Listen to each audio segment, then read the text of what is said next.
If you're like me, you love the library. And we all know that using the library to check out books is a great way to save money on books.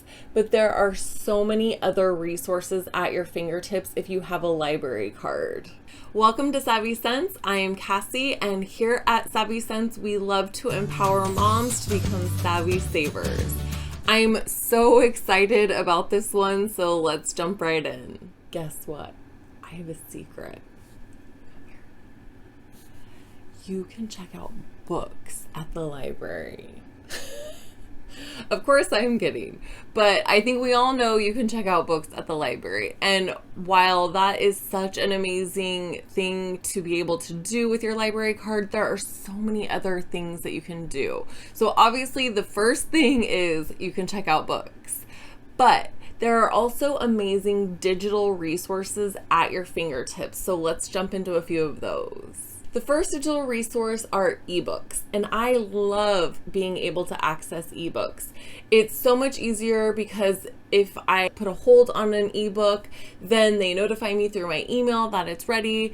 I download it, it's on my device, and I love it. Now, don't get me wrong, I love holding a physical book, but for convenience sake, ebooks are where it is at.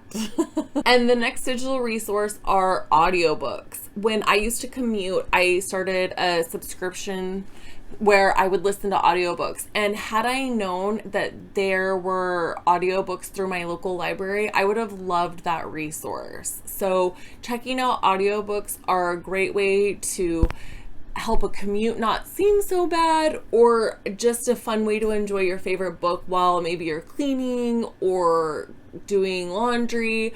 I always like to utilize audiobooks when I'm doing chores that I don't really like, and it kind of takes my mind off of it.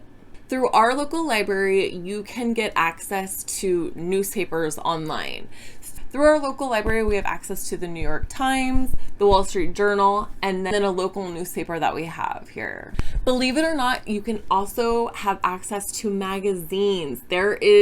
For our library, there is a program called Flipster, and in it you can have access to different magazines, which I absolutely love because this year our family is really trying to adopt simplicity. So having a whole bunch of magazines laying around isn't really something I would want, but I love that I can access them online if there's something I want to check out.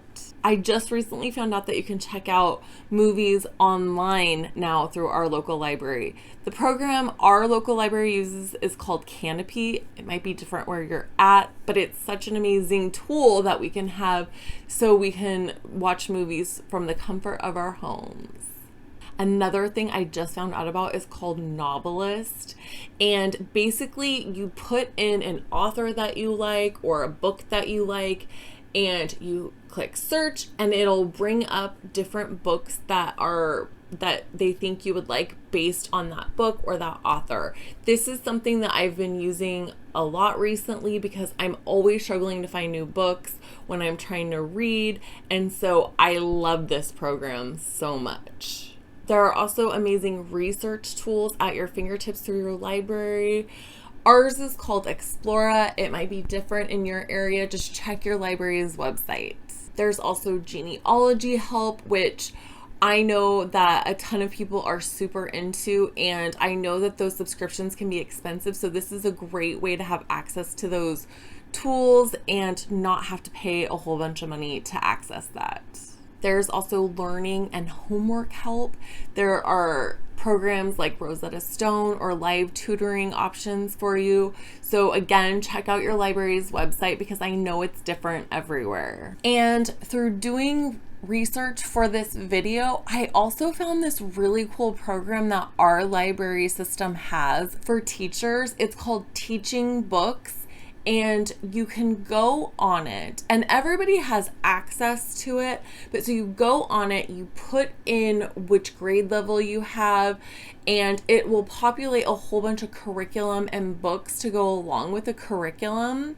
And then you put in your clever information and it'll email it all to you. So I'm not sure if everybody has access to it or if it's just teachers, but it was an amazing resource that I found. Now, besides checking out books and digital resources, there are also so many amazing tools for kids. Obviously, checking out books, it's so fun. My kids love to go to the library and see some new books to check out.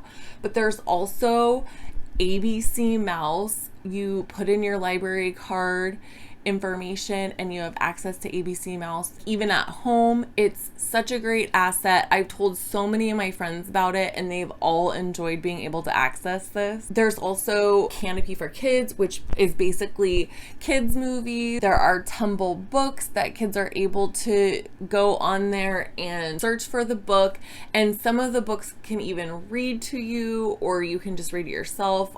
There's homework help with live tutoring sessions. There's Encyclopedia Britannicas on there. And I even found that one of the local libraries around us does a free lunch service for kids.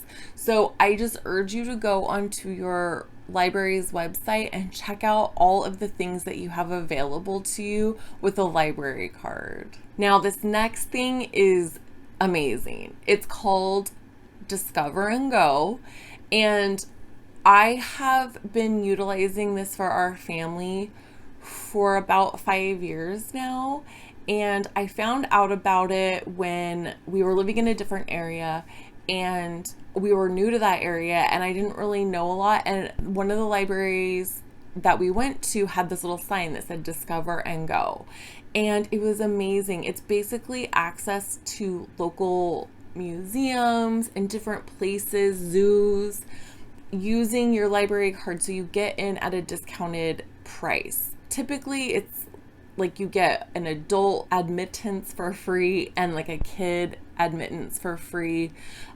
So it can really help you save a ton of money. It is such an amazing program. I also recently found out that through our local library, you can go and check out hotspots for 21 days and you can renew it up to 2 times. So this is an amazing resource. There are also amazing events at the library. I know when the kids are really little, it's so fun to go do story time there.